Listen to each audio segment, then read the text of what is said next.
Hi everyone, आज के video lecture में हम पढ़ेंगे एक इम्प्रॉपर इंटीग्रल की कन्वर्जेंस। ओके, सो इम्प्रॉपर इंटीग्रल क्या है? 0 to 1 x to the power n-1 log x dx।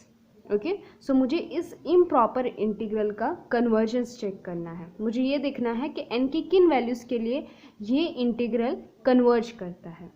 Okay, तो इसका जो सॉल्यूशन है वो बहुत इंटरेस्टिंग होने वाला है। सबसे पहले मुझे क्या करना पड़ेगा? पॉइंट ऑफ इनफाइनाइट डिसकंटिन्यूटी ढूंढना होगा। ओके, सो लेट्स सी कि क्या 1 पॉइंट ऑफ इनफाइनाइट डिसकंटिन्यूटी है या नहीं है। ओके, सो अगर मैं 1 को इसमें सब्सटीट्यूट करूं तो क्या आएगा? 1 to the power n-1 and log 1 is 0। तो 1 की पावर आप कुछ भी ले लीजिए, आंसर हमेशा 1 ही आएगा। सो दिस इज 0, यानी कि 1 पर इस फंक्शन की वैल्यू कितनी आ रही है? 0 आ रही है, यानी कि बाउंडेड है। Okay, so 1 is not point of infinite discontinuity. Okay, अब चेक करते हैं 0 की। क्या 0 पॉइंट ऑफ इनफाइनाइट डिसकंटिन्यूटी है? तो देखिए, यहाँ पे आप एक प्रॉपर्टी ऑब्जर्व करोगे। यहाँ पे क्या दिख रहा है? x to the power n-1 log x। Okay, so आपने एक प्रॉपर्टी पढ़ी होगी कि x to the power n log x, x tends to 0, limit x tends to 0 is 0 if n is greater than 0। यानी कि इस log x के साथ अगर कोई x मल्टीप्लाइड है जिसका पावर ग्रेटर देन 0 है, यानी पॉजिटिव है, तो उस केस में जब आप इस टर्म पर x की वैल्यू 0 की तरफ टेंड करते हो तो इसकी वैल्यू जो है 0 आती है। ओके, एक सिंपल सा एग्जांपल लेके देखते हैं। x log x, तो x log x, तो अगर मैं x को जो है 0 की तरफ टेंड करूँ तो ये किस फॉर्म में आ रहा है? 0 into log x is infinity, minus infinity. Okay, तो ये एक तरह से 0 इंटू इन्फिनिटी वाली फॉर्म में आ रहा है। ओके, यानी क्या? इसको मैं इस तरह से भी लिख सकती हूँ, log x divide by 1/x। Okay, so अगर मैं इसमें 0 पुट करूँ तो ये किस फॉर्म का है? Minus infinity by infinity. कहने का ये मतलब है ये इन्फिनिटी बाय इन्फिनिटी वाली फॉर्म में है। तो ऐसे केस में हम क्या करते हैं? एल हॉस्पिटल रूल लगाते हैं। Okay, so L hospital rule यानी क्या कि मैं ऊपर का डिफ्रेंशिएशन ऊपर और नीचे का नीचे। तो इसका डिफ्रेंशिएशन log x का कितना आता है? 1/x, और 1/x का डिफ्रेंशिएशन माइनस 1/x²। ओके, सो एक x कैंसिल, सो हमारे पास क्या बचा? -x। जब आप इस -x पर x को 0 की तरफ टेंड करोगे तो आपका आंसर कितना आएगा? 0 आएगा। Okay, so x log x whenever x tends to 0 is 0। उसी तरह से अगर आप स्क्वायर का निकालते हो, ओके, तो यहाँ पे क्या आ जाएगा? 1/x², और इसका डेरिवेटिव क्या आ जाएगा? -2 1/x³। ओके, सो इसी तरह से आप देखोगे तो यहाँ पे x² आ जाएगा। तो कहने का ये मतलब है कि जब भी n की वैल्यू पॉजिटिव है उस केस में x to the power n log x कितना आता है? 0 आता है। तो यहाँ पे भी वही होगा, जब n-1 पॉजिटिव होगा, x की पावर पॉजिटिव होगी, उस केस में इस फंक्शन का वैल्यू 0 पर कितना आएगा? 0 आएगा। Okay, so when n-1 is greater than 0, उस टाइम पर 0 is not point of infinite discontinuity. Okay, so when n-1 is greater than 0, उस केस में 1 तो है ही नहीं पॉइंट ऑफ इन्फाइनाइट डिसकंटिन्यूटी, 0 भी नहीं है। ओके, और इन दोनों के बीच में कोई ऐसा नंबर भी नहीं मिल रहा है कि जिसकी वजह से ये फंक्शन क्या हो? इन्फाइनाइट हो। तो इसका क्या मतलब हुआ कि when n-1 is greater than 0, this integral is proper integral, proper. Okay, और जब n-1 इक्वल टू 0 होता है तो उस केस में क्या हो जाएगा कि x की पावर 0 हो जाएगी, तो ये 1 हो जाएगा, इनटू log x में जब हम x को 0 की तरफ टेंड करेंगे तो उस केस में ये फंक्शन किसकी तरफ टेंड करेगा? माइनस इन्फिनिटी की तरफ। ओके, सो इसका क्या मतलब हुआ कि when n-1 is 0, this is improper integral, क्योंकि 0 is point of infinite discontinuity. So when n-1 is equals to 0, 0 is point of infinite discontinuity, तो इसीलिए ये क्या हो जाता है? एक इम्प्रॉपर इंटीग्रल। उसी तरह से जब n-1 ये होता है less than 0, okay, for example log x upon x square, तो आप इसी तरह से चेक कीजिए, इसका आंसर भी कितना आता है, इन्फिनिटी आता है. So whenever n minus one is equals to zero and n minus one is less than zero, उस केस में zero is point of infinite discontinuity and therefore this integral is improper integral.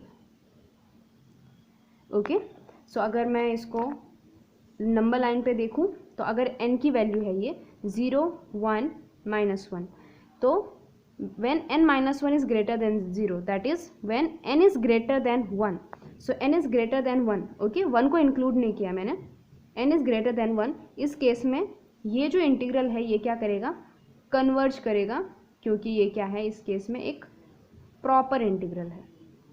अब हमें बात करनी है इन values के लिए, n की इन वैल्यूज़ के लिए क्या होता है. ओके, अब आपने यहाँ पे एक चीज़ नोट की होगी कि जब हम ये वैल्यूज़ पुट कर रहे थे तो हमारे यहाँ पे माइनस साइन आ रहा था. ओके, हम बात कर रहे हैं कि हम जो भी कंपैरिजन टेस्ट लगाएंगे वो कैसे फंक्शन के लिए लगाएंगे, पॉजिटिव फंक्शन के लिए लगाएंगे.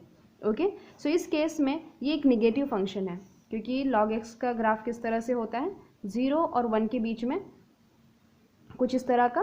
ओके, 0 पर जो है log x infinity minus infinity की तरफ जाता है. ओके, सो देखिए आप इस क्वाड्रेंट में है जहाँ पे ये सारी वैल्यूज़ कितनी है, निगेटिव में है. ओके, सो log x क्या होता है, निगेटिव होता है, किस में, 0 से लेकर 1 के बीच में.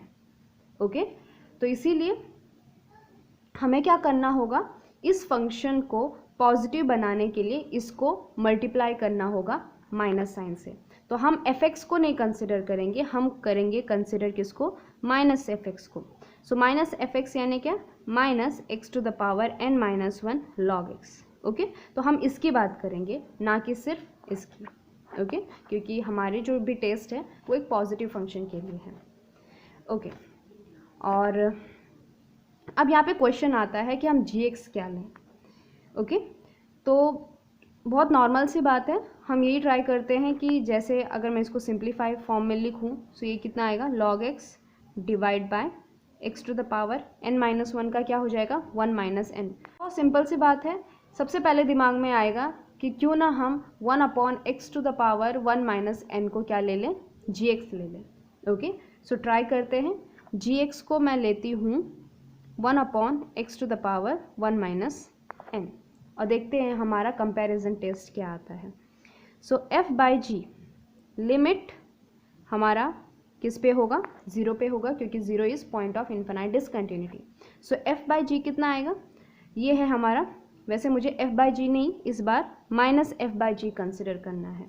Okay, so minus f by g कितना आएगा, अगर मैं माइनस एफ एक्स को जी एक्स से डिवाइड करूँ तो मेरा ये वाला पार्ट कैंसिल हो जाएगा, 1 upon x to the power 1 minus n, ये और ये कैंसिल हो जाएगा, सिर्फ क्या बचेगा, log x.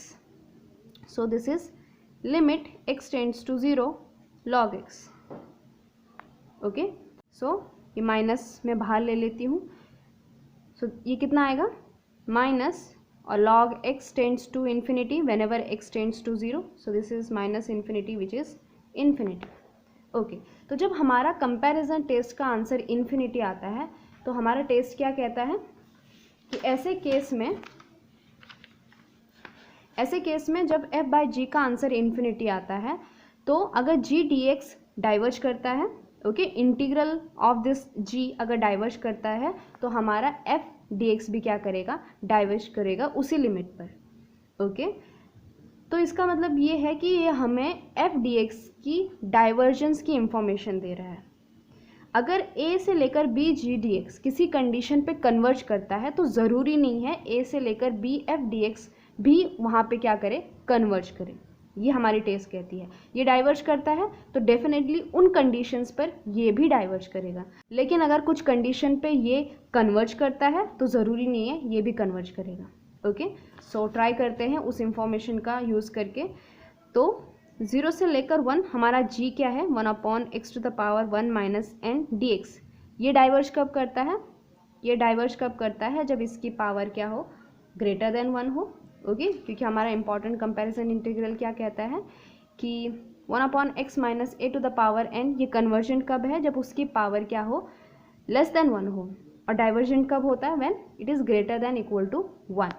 ओके, सो ये चीज़ डाइवर्ज कब करेगी, जब इसका पावर क्या हो, ग्रेटर दैन इक्वल टू 1 हो, यानी कि 1 माइनस एन क्या हो, greater than equal to 1। Okay, कहने का ये मतलब है कि 1 minus 1 is greater than equal to n, 0 is greater than equal to n, यानी कि n is less than equals to 0। इस केस पर हमारा जो जी डी एक्स है वो डाइवर्ज करता है। Okay, so by comparison test 0 से लेकर 1 हमारा जो एफ डी एक्स है ये भी कब डाइवर्ज करेगा, ये डाइवर्ज करेगा when n is less than equals to 0। So यहाँ से हमें क्या मिला कि when n is less than और इक्वल टू 0, यानी कि 0 पर इंक्लूड और इस साइड की जितनी भी वैल्यू हैं, इस केस में हमारा एफ डी एक्स क्या करता है, डाइवर्ज करता है। ओके, अब क्वेश्चन ये है कि हमारा जो इतना इंटरवल बचा है, कहाँ से लेकर 0 से लेकर 1 तक, इस इंटरवल में इस n की वैल्यूज़ के लिए हमारा एफ डी एक्स डाइवर्ज करता है कि कन्वर्ज करता है, ये हमें पता नहीं है। ओके, सो हमने जो ये जी एक्स लिया है ये हमें सिर्फ इतनी इंफॉर्मेशन दे रहा है कि ये कब डाइवर्ज करता है, ये हमें ये इंफॉर्मेशन नहीं दे रहा है कि ये इंटीग्रल कब कन्वर्ज करता है। ओके, सो इसका मतलब ये है कि इस जी एक्स में गड़बड़ है। ओके, ये जो जी एक्स है ये हमें कंप्लीट इंफॉर्मेशन नहीं दे रहा। ओके, सो इसका मतलब ये है कि मुझे दूसरा जी एक्स चूज़ करना पड़ेगा इस पूरी इंफॉर्मेशन को ढूंढने के लिए। ओके, सो मुझे एक ऐसा जी एक्स चाहिए जो मुझे इस एफ डी एक्स की डाइवर्जेंस भी बताए और कन्वर्जेंस भी बताए। ओके, सो ये हमें एक इनकम्प्लीट इंफॉर्मेशन दे रहा है, इसीलिए मुझे दूसरा जी एक्स ढूंढना पड़ेगा। तो मैं प्रॉब्लम को एक बार फिर से स्टार्ट कर रही हूँ। ओके, सो जी एक्स क्या लूँ मैं इस बार।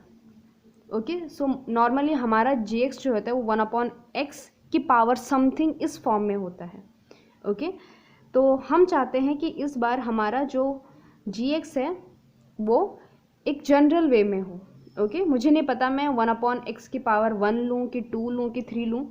सो इन जनरल लेके चलते हैं 1/x to the power m। Okay, अब देखिए ये m जो है वो उस n पे डिपेंड नहीं कर रहा है, अभी ऐसे दिख रहा है हमें। ओके, सो मैंने जनरली कोई 1/x to the power m gx ले लिया है। ओके, सो अब ट्राई करते हैं एफ डी एक्स की कन्वर्जेंस चेक करने की। तो फिर से क्या करेंगे, कंपैरिजन टेस्ट लगाएंगे।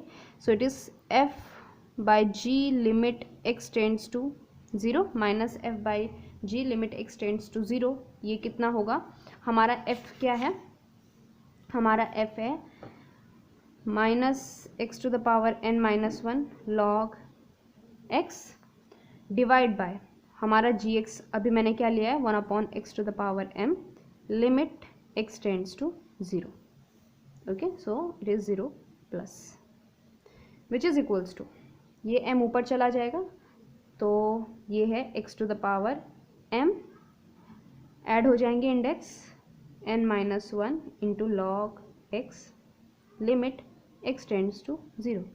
तो आप इसको फिर से ध्यान से देखिए, ये हमारे इसी फॉर्म में आ गया। किस फॉर्म में, x to the power n log x के फॉर्म में आ गए।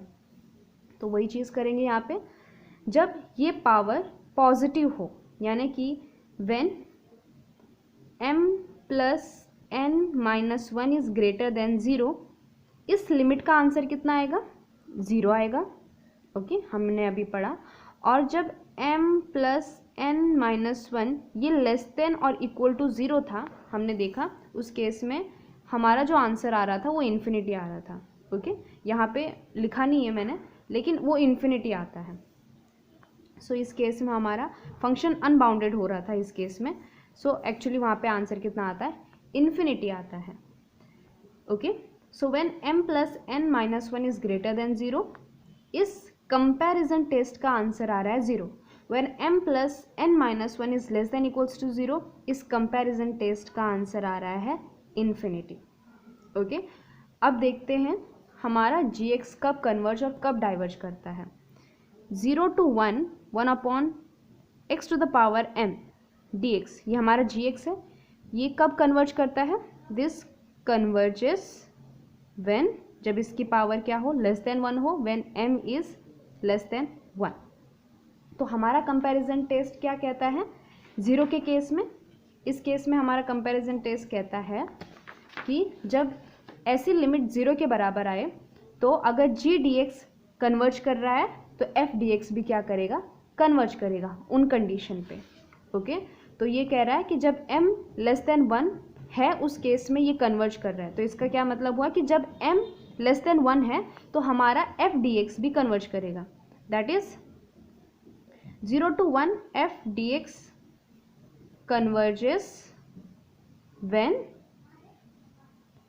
m is less then 1। Okay, अब देखिए m इज लेस देन 1 और इस कंडीशन को हम मिला के देखते हैं कुछ फ़ायदा होता है या नहीं। सो दिस इम्प्लाइज कि m plus n is greater then 1 और you can say m is greater then n minus 1।